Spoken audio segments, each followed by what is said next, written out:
देखो, जब भी फॉरेन इंस्टीट्यूशनल इन्वेस्टर्स यानी कि एफआईआईज किसी सेक्टर या स्टॉक में इन्वेस्ट करते हैं ना, तो ऑटोमेटिकली सबका ध्यान उन सेक्टर्स और स्टॉक्स पर चला जाता है, क्योंकि मार्केट में एफआईआईज बाइंग को एक स्ट्रॉन्ग सिग्नल माना जाता है। लेकिन क्या इसका मतलब ये है कि एफआईआईज जिस भी स्टॉक में इन्वेस्ट करें, हमें भी बिना सोचे समझे उन्हीं स्टॉक्स को खरीद लेना चाहिए? बिल्कुल नहीं। देखो, एफआईआईज हर महीने बहुत सारे स्टॉक्स में इन्वेस्ट करते हैं, लेकिन इस वीडियो में मैंने रैंडमली कोई भी स्टॉक पिक नहीं किया है, बल्कि उन्हीं दो स्टॉक्स को पिक किया है जिनके फंडामेंटल्स अपने आप में इतने अच्छे हैं कि एफआईआईज भी मजबूर हो गए उन्हें खरीदने के लिए। इन स्टॉक्स के फाइनेंशियल्स और ग्रोथ प्रोस्पेक्ट्स को मैंने पूरा डिटेल में एनालाइज किया है, और इस वीडियो को पूरा देखने के बाद आपको बिल्कुल क्लियर हो जाएगा कि एफआईआईज इन्हें क्यों इतना पसंद कर रही हैं। ये वीडियो सिर्फ पार्ट 1 है। पार्ट 2 में मैं और भी इंटरेस्टिंग स्टॉक्स को कवर करूंगी। तो चलो अपने पहले स्टॉक के एनालिसिस से शुरू करते हैं वीडियो को। पहले स्टॉक का नाम है garden reach ship builders and engineers limited. देखो, गार्डन रीच एक गवर्नमेंट ऑन डिफेंस कंपनी है जो मेनली इंडियन नेवी और कोस्ट गार्ड के लिए वॉरशिप्स बनाती है, और इसका बिजनेस सिर्फ डिफेंस तक लिमिटेड नहीं है,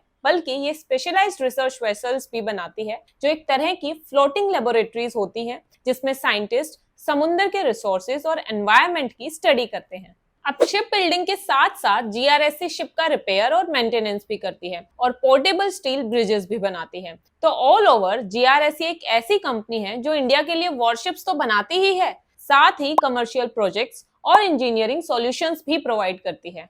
अगर हम इस कंपनी में एफआईआईज का स्टेक देखें तो वो 2021 के बाद से लगातार बढ़ता ही जा रहा है। जैसे कि 2021 में एफआईआईज होल्डिंग सिर्फ 0.97% थी, जो हर साल बढ़ते बढ़ते अभी 2025 में 5.33% तक पहुंच गई है। तो एफआईआई का जो भरोसा है कंपनी पे, वो लगातार बना हुआ है, और इस भरोसे के पीछे सबसे बड़ा रीजन है कंपनी की स्ट्रॉन्ग फाइनेंशियल परफॉर्मेंस और कंसिस्टेंट ग्रोथ।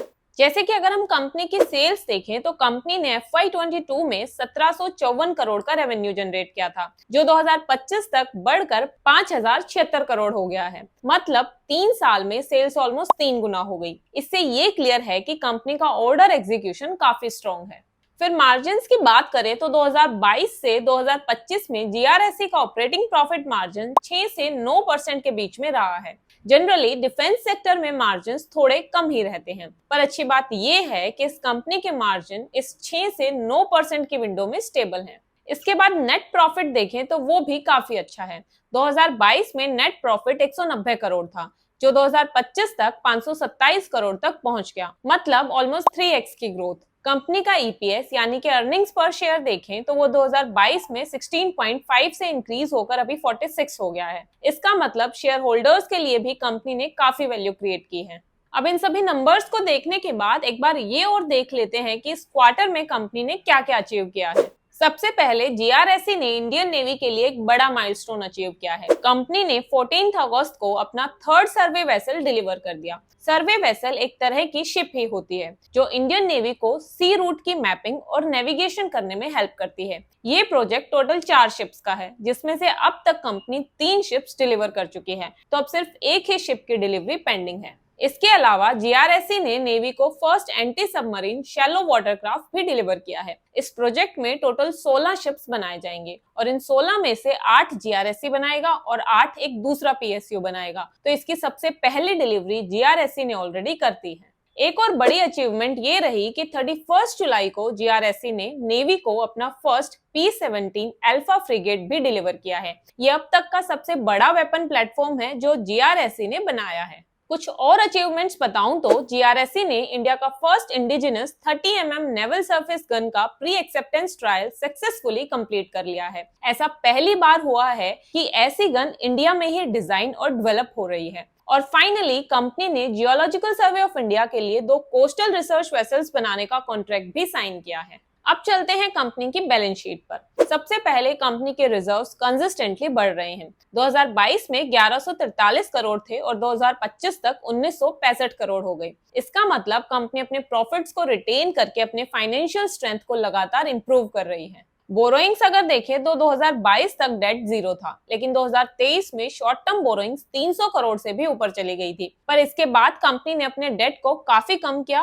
और 2025 तक बोरोइंग्स फिर से 0 पे आ गई हैं। मतलब अब जीआरएससी एकदम डेट फ्री है। अगर एसेट्स देखें तो टोटल एसेट्स भी ग्रो हुए हैं। 2022 में 7643 करोड़ से बढ़कर 2025 में 10,362 करोड़ हो गए। ये ग्रोथ मेजरली इन्वेंट्रीज और कैश इक्विवेलेंट से आई है, जो रिफ्लेक्ट करता है कि कंपनी की ऑर्डर बुक और वर्किंग कैपिटल रिक्वायरमेंट बढ़ रही है। तो ओवरऑल बैलेंस शीट काफी हेल्दी है, रिजर्व्स स्ट्रॉन्ग है, डेट निल है और एसेट्स स्टेडी ग्रो कर रहे हैं। और अगर ऑर्डर बुक की बात करें तो 30 जून 2025 तक जीआरएससी की ऑर्डर बुक लगभग 21,700 करोड़ की है, जिसमें टोटल 10 प्रोजेक्ट्स कंपनी को डिलीवर करने हैं। मतलब कंपनी के पास आने वाले कई सालों के लिए रेवेन्यू विजिबिलिटी क्लियर है।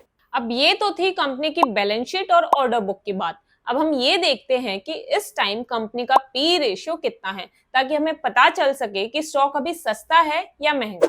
तो अभी इसका पी रेशियो 53.4 है। अगर हम इसके पीयर्स से इसे कंपेयर करें तो ये एक तरह से मिड लेवल पर दिख रहा है, मतलब सेक्टर के एवरेज के आसपास ही है, ना ज्यादा है और ना ही कम है। और अगर हम इसे कंपनी के पिछले एक साल के मीडियन से भी कंपेयर करें तो मीडियन इसका 50.4 है, मतलब करंट वैल्यूएशन मीडियन के अराउंड ही है। और पिछले 3 साल से कंपेयर करके देखें तो 3 साल का मीडियन अराउंड 37 है, यहाँ थोड़ा महंगा दिख रहा है। तो ओवरऑल सब फैक्टर्स को कंसिडर करते हुए देखा जाए तो स्टॉक बहुत एक्सपेंसिव तो नहीं लग रहा, क्योंकि कंपनी की ऑर्डर एग्जीक्यूशन की स्पीड अच्छी है, ऑर्डर पाइपलाइन बहुत स्ट्रांग है और फ्यूचर की रेवेन्यू विजिबिलिटी क्लियर है। तो इस पीई पर स्टॉक ऑलमोस्ट फेयरली वैल्यूड लग रहा है। आप अपने रिस्क रिवार्ड के अकॉर्डिंग यहाँ पर डिसीजन ले सकते हो। अब लास्ट में अगर मैं आपको इसका रिटर्न ऑन इक्विटी और रिटर्न ऑन कैपिटल एम्प्लॉयड भी बताऊं तो वो 27.6% और 36.64% है, जो कि काफी अच्छा है। रिटर्न ऑन कैपिटल एम्प्लॉयड को पीयर्स से भी कंपेयर करें तो ये काफी अच्छा है, क्योंकि मोस्टली कंपनी से ये ज्यादा ही है। तो मतलब कंपनी अपने पैसों को इफेक्टिवली यूटिलाइज कर रही है। अब आता है हमारा सेकंड स्टॉक। सेकंड स्टॉक का नाम है हिटाची एनर्जी इंडिया लिमिटेड। ये कंपनी बेसिकली इलेक्ट्रिसिटी ट्रांसमिशन और डिस्ट्रीब्यूशन का काम करती है। देखो, पावर प्लांट में जो बिजली बनती है ना, उसे हमारे घर, ऑफिस और फैक्ट्रीज तक पहुंचाने के लिए जो बड़े बड़े सिस्टम्स चाहिए होते हैं, जैसे कि ट्रांसफॉर्मर्स, हाई वोल्टेज लाइंस और सबस्टेशंस, ये सब हिटाची बनाती है और इंस्टॉल भी करती है। इसके अलावा ये इंडस्ट्रीज, रेलवेज, मेट्रो और डेटा सेंटर्स में भी पावर सप्लाई के लिए काम करती है। सिंपल शब्दों में बोलूं तो ये कंपनी इंडिया के इलेक्ट्रिसिटी सिस्टम की बैकबोन को स्ट्रॉन्ग बना रही है। अब अगर इस कंपनी में एफआईआईज का स्टेक देखें तो पिछले 3 क्वार्टर से इनकी होल्डिंग्स लगातार बढ़ रही हैं और जून क्वार्टर एंड तक इनका स्टेक 7.20% पर पहुंच गया था। अब इस कंपनी की फाइनेंशियल परफॉर्मेंस को देखते हैं। शुरू करते हैं क्वार्टरली परफॉर्मेंस से। सबसे पहले सेल्स की बात करें तो जून 2024 में रेवेन्यू था 1327 करोड़, जो इस बार बढ़कर 1479 करोड़ हो गया है। मतलब कंपनी ने अपने टॉप लाइन में लगभग 12% की ग्रोथ दिखाई है। ऑपरेटिंग प्रॉफिट भी काफी इंप्रेसिव रहा है। पिछले साल के जून क्वार्टर में ऑपरेटिंग प्रॉफिट सिर्फ 48 करोड़ था और अब ये नंबर 155 करोड़ तक पहुंच गया है। मतलब ऑपरेटिंग प्रॉफिट में 3 गुना से भी ज्यादा जंप आया है। ऑपरेटिंग मार्जिन की बात करूं तो वो भी 4% से बढ़कर 10% हो गई, जो क्लियरली दिखाता है कि कंपनी कॉस्ट कंट्रोल करने में सक्सेसफुल रही है। नेट प्रॉफिट देखें तो यहाँ भी एक जबरदस्त टर्न अराउंड है। जून 2024 में कंपनी का प्रॉफिट सिर्फ 10 करोड़ था और जून 2025 में ये नंबर 132 करोड़ हो गया। मतलब बॉटम लाइन में 13 गुना की ग्रोथ है। अब रेवेन्यू और प्रॉफिट से अलग ऑर्डर इनफ्लो को देखें तो वो भी एकदम रिकॉर्ड लेवल पर है। इस क्वार्टर में कंपनी ने 11,339 करोड़ का फ्रेश ऑर्डर बुक किया, जो कि पिछले साल के कंपैरिजन में 365% ज्यादा है। इससे कंपनी का टोटल ऑर्डर बुक अब 29,135 करोड़ पे पहुंच गया है, जो कि अब तक का सबसे हाईएस्ट नंबर है। इस क्वार्टर के फ्रेश ऑर्डर्स में सबसे बड़ी हाईलाइट है बादला फतेहपुर एचवीडीसी प्रोजेक्ट। ये एक मेगा कॉन्ट्रैक्ट है जो अडानी एनर्जी सॉल्यूशंस ने दिया है, जिसमें हिटाची एनर्जी इंडिया और भेल दोनों मिलकर काम कर रहे हैं। इस प्रोजेक्ट की कैपेसिटी 6000 मेगावाट्स की है और ये राजस्थान के बादला से उत्तर प्रदेश के फतेहपुर तक लगभग 950 किलोमीटर तक बिजली लेकर जाएगा। इस प्रोजेक्ट का स्केल आप ऐसे समझो कि ये अकेला लगभग 6 करोड़ घरों को पावर सप्लाई करने की कैपेसिटी रखता है। मतलब ये एक गेम चेंजर ऑर्डर है जो कंपनी की लॉन्ग टर्म ग्रोथ को बूस्ट करेगा। अब अगर सेगमेंट वाइज ऑर्डर ग्रोथ देखें तो पिक्चर और भी इंप्रेसिव है। ट्रांसमिशन सेगमेंट में 625% की जबरदस्त ग्रोथ हुई है। रेल और मेट्रो सेगमेंट में तो लगभग 845% की ग्रोथ देखने को मिली है।